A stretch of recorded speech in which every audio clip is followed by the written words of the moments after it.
I think when you're at a place where you're so upset and you're kind of out of control with a lot of things, it's an easy step to turn to food.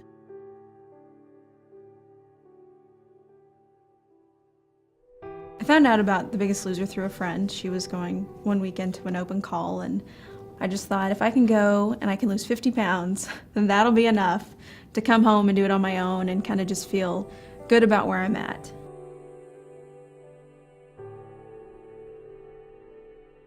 Growing up, I had what I felt was a typical Christian home, two very loving parents, and by all accounts, we were, a very happy and happy-go-lucky family. When I was 18, I received a phone call from my mom. I was at work, and she told me that she was going to be leaving my dad.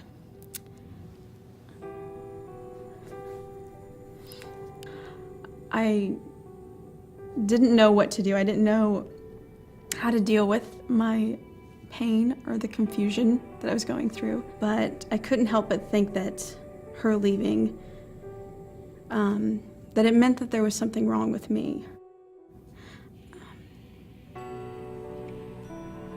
I chose then to internalize all my pain, and I then told my mom that because of her decision, I was going to have to love her from a distance, and that I wasn't going to speak to her anymore. When I would get really upset or depressed, I thought, well, if I could just get something really good to eat, then it'll make me feel better. It becomes a guilt thing, and you realize that you're eating and you're feeling bad while you're eating, and it's just making it worse, and it becomes this vicious cycle of, I need comfort, and I think food will work, and I'm gonna try it, and it's not working, and I need more. I had put on, almost 100 pounds, and I realized I was not in control of the food. It was not making me happy.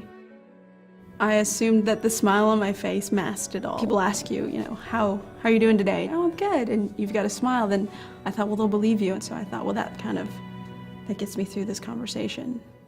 The moment I would close the door of my car, I would just cry and cry and cry and cry and cry. Because it was all fake. In my mind, I thought, if I tell everybody everything that I'm going through, that they'll leave me too.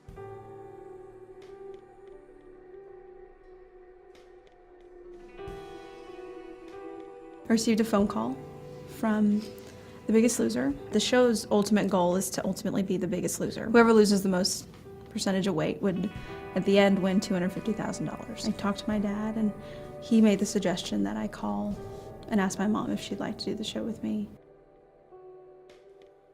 I really felt like God was saying, I'm gonna give you an opportunity, to start over and change from the inside out, and this could be the option if you're willing to do it. I called my mom and I said, okay, here's a perfect opportunity for you and I to do something together. It was parents and kids versus husbands and wives. And they all had a really great connection and a really great relationship. And when I looked in the direction of my mother, I thought, okay, well, I'm here with somebody that, when I look at you, I see the source of my pain, and I see the source of my weight gain. While everybody has somebody that they love and that they kind of feel really connected with, I'm here with somebody that I hardly know.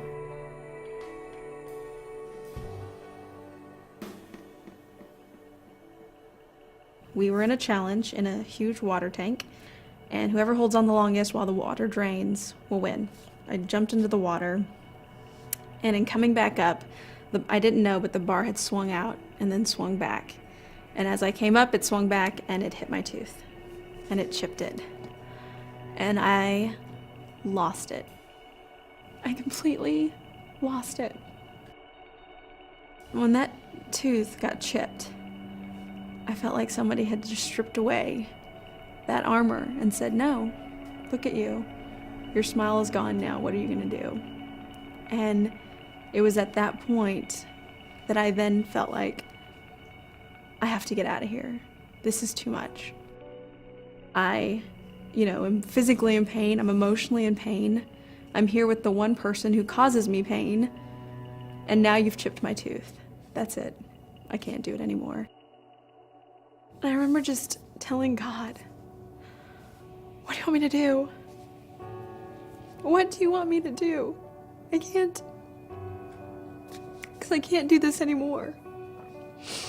And laying there, just in a complete state of brokenness, I told God, okay, I get it. I can't do it. It's not me. And so God, if you can use me, if you want me to stay, if you want me to work on this, if you really want me to do this, then I'll stay.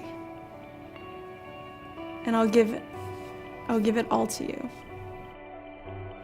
And from that point forward, from that night, things began to change.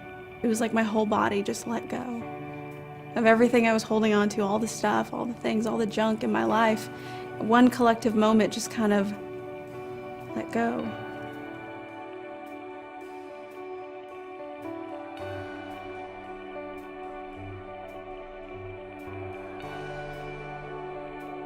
When I showed back up at that finale, I was a changed person. I really truly began to walk in love and forgiveness towards my mom. The scale ultimately wasn't going to define me, that my weight wouldn't define me, the smile on my face wasn't defining me, but that God all along was defining me. To know that I could truly hand it over to God, who was in every way big enough to handle everything, and that he wasn't going to run away. He wasn't going to see all the junk and run away. Me being in control is really me being out of control. And so I have Christ first, because I know that in him is really my full life. I'm Michelle Aguilar, and I am second.